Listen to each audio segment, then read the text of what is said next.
A big year for the SMU Mustangs. Joining the ACC comes with plenty of challenges, but this is also a program that's done a great job of elevating their game, and Rhett Lashlee has done a great job of bringing them to new heights. Now they take on a conference that may or may not be ready for them, but I'm excited to see how 2024 goes.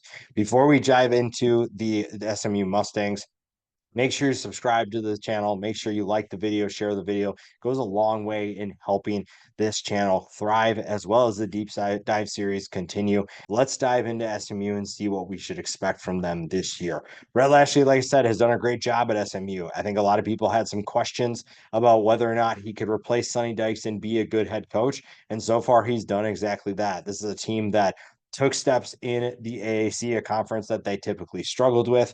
And now that they are reaching those heights that everyone expected, you're looking at a new challenge in joining the ACC. And this coaching staff has a lot of work to do, but also you have, I think when you look at the staff, you feel pretty good about it. Lashlee, I think this program expects big things from him and his future. Offensive coordinator Casey Woods was a great addition by this staff, and he has been an exceptional play caller, helped them to an 11-3 season last year. And then I think the one thing that Lashlee did well was getting Scott Simons to call the defense. Simons was a big asset last year, and someone who took this defense to heights that we knew were possible with SMU. We just hadn't seen it in years past. Under the previous regime, it was a team that kind of relied on just outscoring everyone. And then when their offense couldn't score, the defense struggled mightily. But that has not been the case. And this staff deserves a lot of credit for what they've done over the past couple of years. This staff has also done a great job of adding talent via the transfer portal, and that's going to be no different this year. SMU hammered the transfer portal, and a lot of reasons for that have to do with them joining a tougher conference. You needed to bring a different caliber of player. You needed to bring in a different breed of athlete, and they did exactly that. You brought a number of players that are either going to start or play bigger roles in this team, and it's going to be fun to see what some of them can do. When you look at guys like Savion Byrd, may not start, but he is someone who will be in that rotation with how deep the offensive line should be. Guys like Jonathan Jefferson, Jafari Harvey, Jared Harrison Hunt. You have some players that we're not going to get to every single one of them yet. We will dive into that at each position. You have so much talent coming in. And when you look at some of the players they lost, most of it is not big time talent that you're necessarily concerned about. But I will say losing guys like Marcus Bryant, Branson Hickman, those are some bigger losses. But I think you did a good job of bringing in talent to replace them. Now, with the transfer portal, you're going to have to figure out, chemistry and figuring out how to communicate with your new teammates. But I trust that this staff knows what they're doing. And Lashley has done a good job of tapping into his former connections at Miami to bring in certain players. And he also has identified certain players that can step in right away and compete. And we've seen that at multiple positions. But one of the biggest positions at the quarterback position involves a player who this staff was able to retain from the previous regime. Preston Stone is a player who came in, and a lot of people weren't sure what was going to happen with him. And there were a lot of expectations coming in to SMU. He is a four-star guy who a lot of people expected to maybe compete for a job right off the bat. Didn't necessarily do that when you had a guy like Tanner Mordecai, but he waited his turn, and now he has already won an AAC championship. And now he has his newest test in joining the ACC. A guy who threw for over 3,100 yards, 28 touchdowns with just 6 interceptions. Very impressive for the SMU's quarterback. I think in the past we've just seen kind of a volume with all of that, and it's been fun to see him be a little bit more accurate, a little bit more careful with the ball. You'd like to see his completion percentage go up a little bit if you're asking for something, but he is someone who will be really fun to watch in the ACC. Can run a little bit. I know his numbers don't really indicate that. 198 yards, 4 touchdowns, but he is someone who can definitely take off with his legs, but he's going to be that pass first quarterback who uses his legs only when necessary. Now, while they get adapted to this new level of competition in the ACC, he might have to run a little bit more. but it's going to be a learning curve regardless. You know what to expect. The staff knows exactly what they should expect going into this new conference. But this offense should still be really good. This is the 14th best passing attack. It was also the 20th best rushing attack. So guys like Jalen Knighton and LJ Johnson will play big roles once again. Knighton was really fun to watch. He's an explosive player. We saw that at Miami. We knew what he was capable of, and we saw that again at SMU. 745 yards and 7 touchdowns. He'll be really fun to watch in the ACC. His return to the ACC, because again, he made these plays at Miami, but he's also capable of doing that once again on his new team. LJ Johnson is a former Texas A&M transfer who had 576 yards and 4 touchdowns for the Mustangs last year. And the depth at running back is really fun, but it also means you have to find ways to get carries and get touches for certain guys. Kamar Wheaton comes back. So they have a three-headed monster already. You have good depth. Wheaton had 410 yards and 5 touchdowns.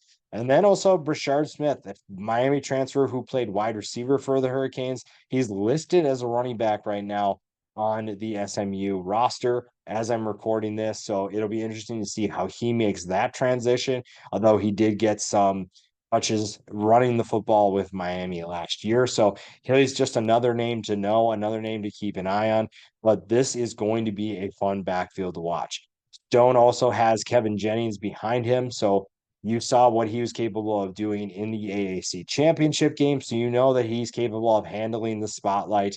Stone just has that higher ceiling, but you have a solid backup with Jennings. So again, this backfield not only has the talent to raise its ceiling, but it also has good depth where the floor isn't as low as a lot of other schools that are maybe joining new conferences. So don't expect the offense to take a step back because this backfield can get things started on the right foot. The passing attack, obviously, a lot of it stems from Preston Stone, but you have plenty of talent surrounding him to make this really intriguing. Now, whether or not they will find someone that can get over 800 yards, maybe over 1,000, remains to be seen, but that's not because they don't have options. They have plenty of options. It's just there's only so many touches to go around.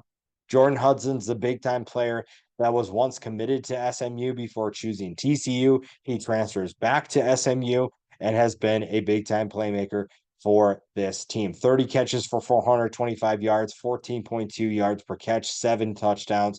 And he's just one of many players that are going to be a problem for the ACC. Jake Bailey had 528 yards last year. Moochie Dixon's a big time playmaker, an explosive weapon, averaged 17.6 yards per catch last year.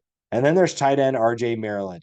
6'4", 233 pounds. So a little bit more of that traditional Y, more of that wide receiver pass catching tight end, but someone who can be a big time threat. 15.2 yards per catch, 518 yards, 7 touchdowns. Someone who is going to be a reliable, maybe a go-to target for Preston Stone. But again, there's so much talent that it's going to be hard for one guy to stand out. Behind these guys, Roderick Daniels Jr. comes back with 370 yards and 4 touchdowns. Romello Brinson, 431 yards. Keyshawn Smith, 392 yards. And then after them, you even have more depth. You have Ashton Kozar coming in from Oregon. Jackson Lavender, a little bit more inexperienced, but averaged 20 yards per catch in 2023. Adam Moore is the backup tight end, but I don't think the tight end position will be utilized a ton outside of RJ Maryland. They obviously still need that depth. So maybe Moore is more of a contributor in 2024, but we will see what happens with that. This is a passing attack that, again, finished 14th last year, and you have nearly every key player coming back from it. And that's huge, especially when you're joining a conference that makes things more difficult. You have to level up your game. But the starting lineup appears set. Hudson, Bailey, and Dixon are a really good trio of wide receivers. Maybe they become more featured if they're able to take that step. But also with how fast this offense likes to go, it wouldn't be a surprise to see a rotation in. And especially if you want to go as fast as you can, even when subs require you to wait for the defense to counter, you still have plenty of options. You have mismatches everywhere on the field. RJ Maryland's a nightmare to cover at tight end because what do you do with that? Do you put a defensive back on him? He's too big for a defensive back to handle. And do you put a linebacker on him because he's too quick and will get past linebackers? He's done that against a number of teams, and he's going to do that again in 2024. That's not really a question. This is an SMU team that expects big things from him, and we will see what happens, but you can expect big things from this offense. The offensive line plays as big of a role as any. And while you do have a couple of key returners, losing Marcus Bryant and Branson Hickman obviously really hurt. That being said, this staff is leading by example when it comes to how do you handle adversity? When certain guys leave, do we just pout about it or do we add certain players in to fill those roles? You have a bunch of returners that are really exciting, and you'll get some first time starters or first time contributors in this rotation. And I think everyone has their eyes on the tackle position. PJ Williams has 4 starts under his belt, but that's not obviously that many. And Caleb Johnson is another player who is looking to get his first start. Someone who I think both these guys have big goals for this year. And this is an offense that relies on its line to handle some of these challenges. And when you look at what they have returning, they have experience on the interior, but the tackle position might be a little bit of a concern for SMU in 2024. Logan Parr and Ben Sparks are back at the guard positions. And then Ja'Kai Clark is going to be a solid addition at center. You also have good depth behind them in terms of potential. You maybe don't have as much experience, but you're going to have plenty of exciting players to choose from. Andrew Chambly comes in from Arkansas. Savion Bird, we talked about earlier, comes in from Texas. Freshman King Large is also one great name for a tackle, but he is someone that the staff really likes. They have high hopes for him going forward. And then Justin Osborne's an interesting player. Could play a number of positions for this team, could play a number of positions for this line. He'll be someone that this staff maybe relies on if someone's struggling, either at tackle, maybe at guard. You could throw him at center. You have someone who is an all conference type player who's going to back up some players that maybe he's better than, but he's going to be part of this. Make no mistake about that. Even if he's not the starter, Justin Osborne is someone that the staff really likes and really trusts.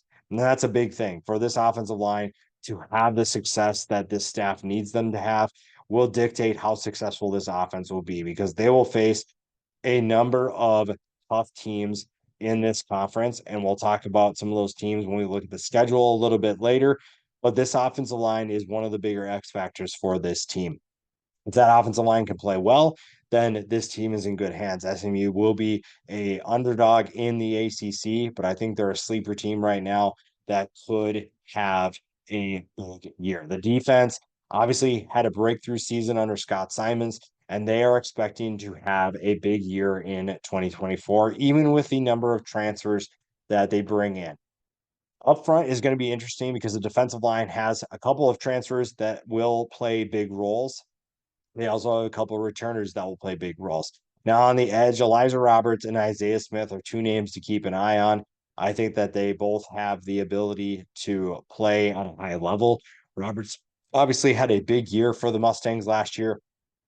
He had a 12.5 tackle for loss, 10 sack season. So you're looking at a player that knows what he's doing in terms of making plays. He knows exactly how to be disruptive.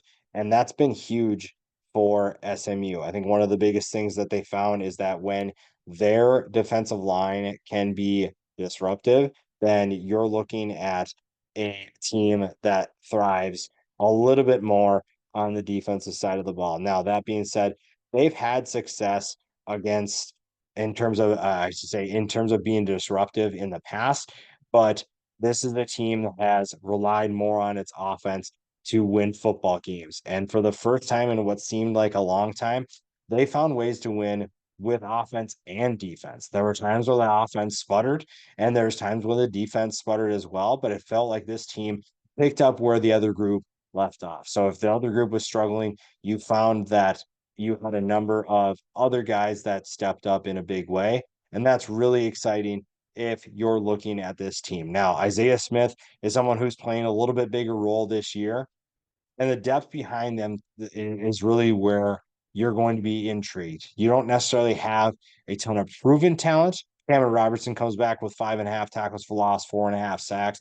But guys like Omari Abor and Javari Harvey are two transfers that you are wondering what they're capable of doing. Can they show what they're capable of producing? They have lots of potential. They have explosive potential, but you're going to need them to step their game up if you're going to have good depth and push those other guys for starting time. On the interior, Jared Harrison Hunt, someone who I think that a lot of people maybe expect to start, is definitely going to have to earn his spot. Same with Corey Roberson.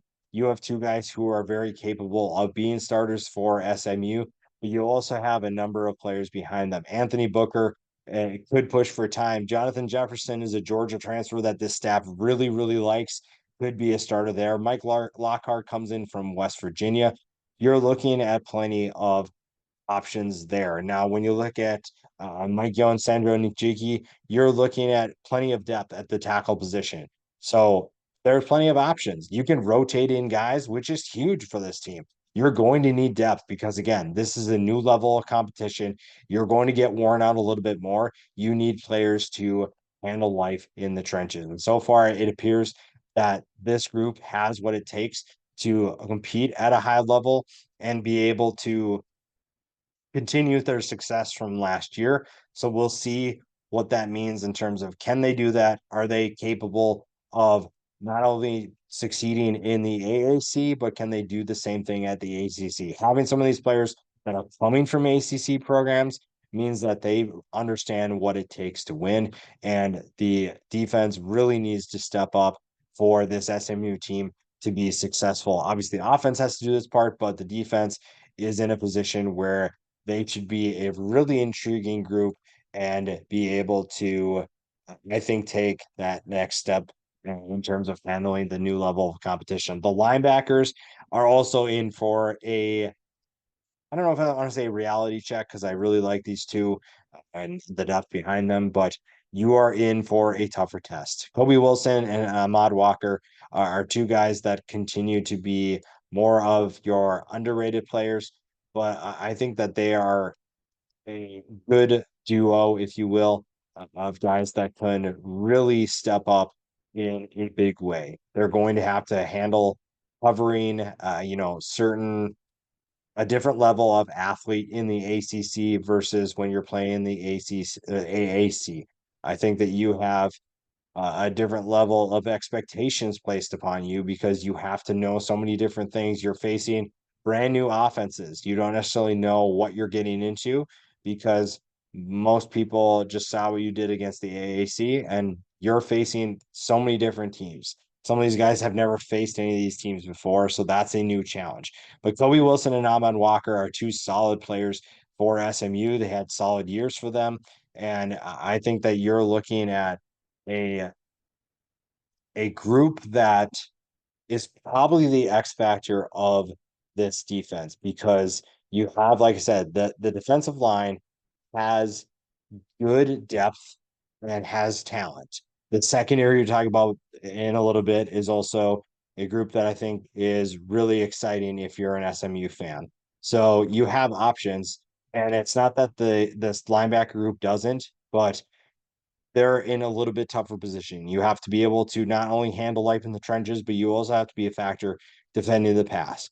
So this will be an interesting group to watch. Behind them, they have plenty of depth. Alexander Kilgore, Jaquandis Burns. You're looking at two guys that could step in and be part of that rotation. Justin Medlock comes in from Utah, another guy that I think the staff really likes. So you have options behind them and plenty of depth to utilize. It's just a matter of who's going to fit in well with what they're trying to do, who can handle this new test, this new expectation. I think that they have plenty of options. It's just a matter of finding your footing and being able to handle that transition. Now, when you look at this, I think when you look at this defense and this secondary finished it was a part of, I should say, a reason why they finished 13th in the country in defending the pass. And in the past, before even with Rhett Lashlee a little bit, but before that, this secondary had plenty of talent. There was never a question about talent. They just didn't have the production. They just never could take that step in terms of production and be consistent. Last year, they appeared to have taken a step forward. Now, Isaiah Nwokobia, you're looking at someone who can take a step forward and can be even better than he was last year because I think that we just saw the beginning of what he's capable of doing. Four interceptions last year, a big time playmaker, turned two of those interceptions into touchdowns. And he'll obviously it'll be a little tougher because I don't know. Here's the thing.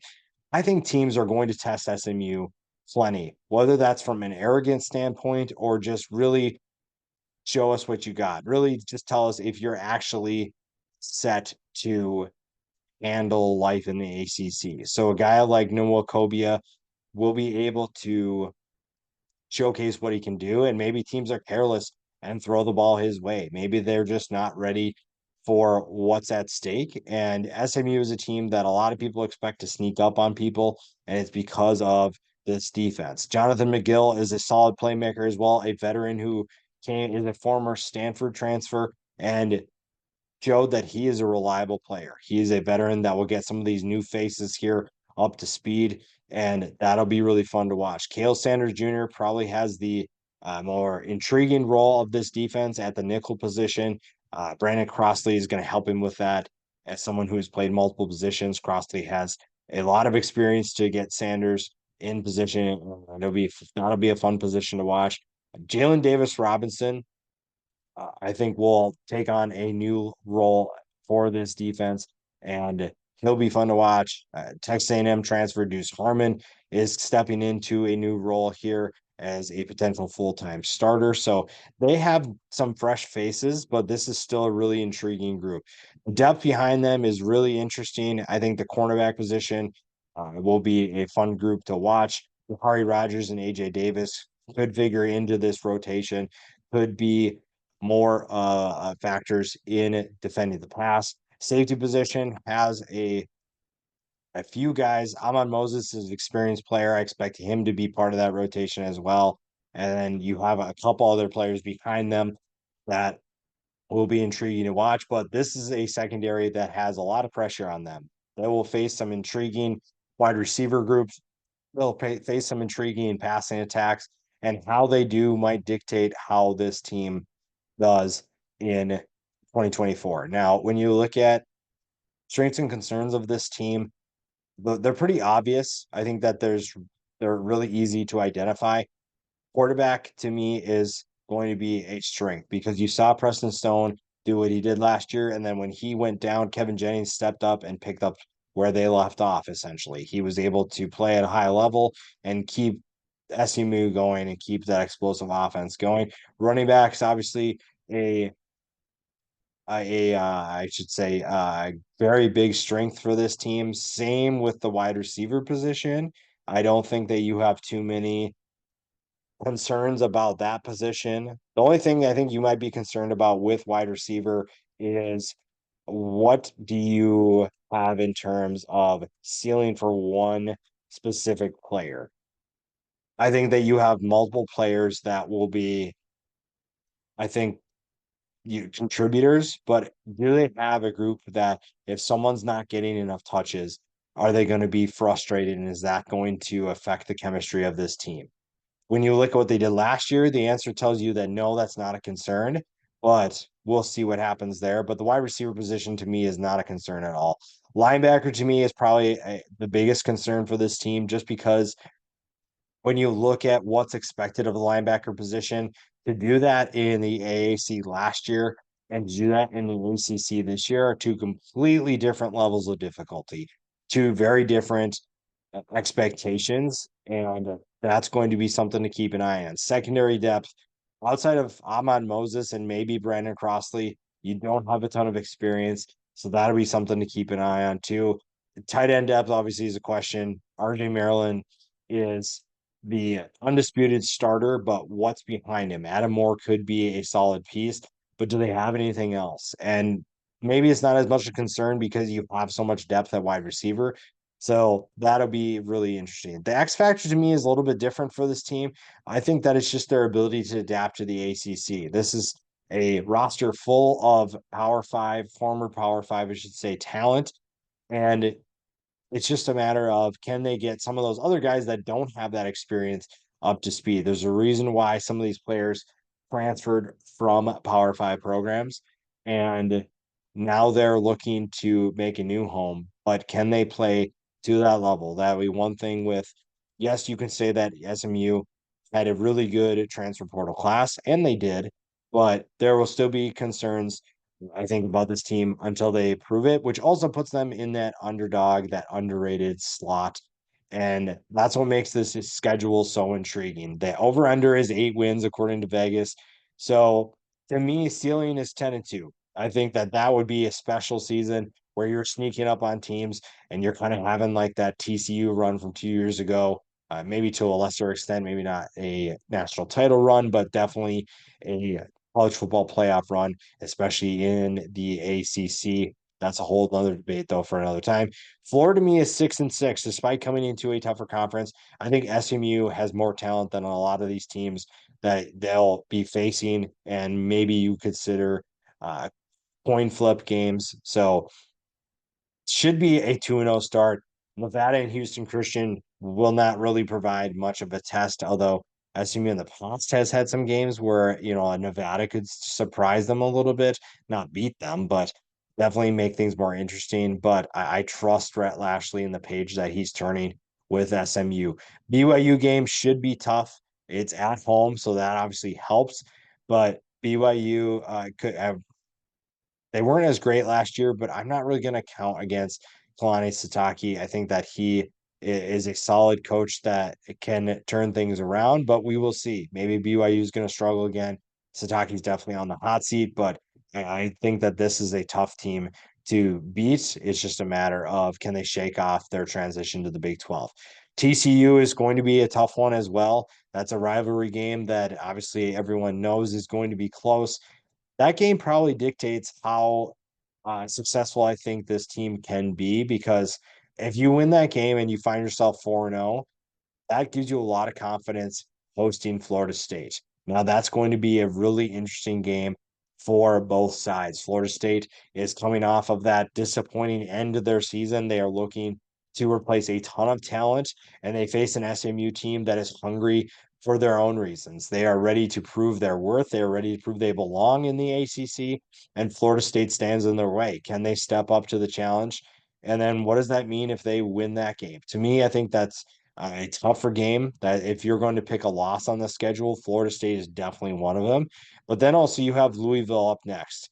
Playing on the road at Louisville has proved to be problematic for some teams, and SMU could fall in that trap. And I think the other thing with this is you're playing so many new teams that you haven't played before. So you're getting used to what does this team like to do offensively? What does team like to do defensively? Facing Jeff Brom in that offense won't be easy, but SMU also gives them something they haven't seen before, and that's their roster, that's their ability to play. At Stanford and at Duke, to me, should be wins. Hosting Pitt should also be a win. Boston College at Virginia and Cal. This second half of the season has some tough tests. I think that Boston College will be a tough team. Cal is a tough team. And some of those others, though, are a little bit easier. Unless Stanford, Duke, and Pitt find ways to really surprise us, those should be games that SMU can handle. And that second half is a big reason why a 10-2 ceiling is possible. And that's why the floor is also 6-6.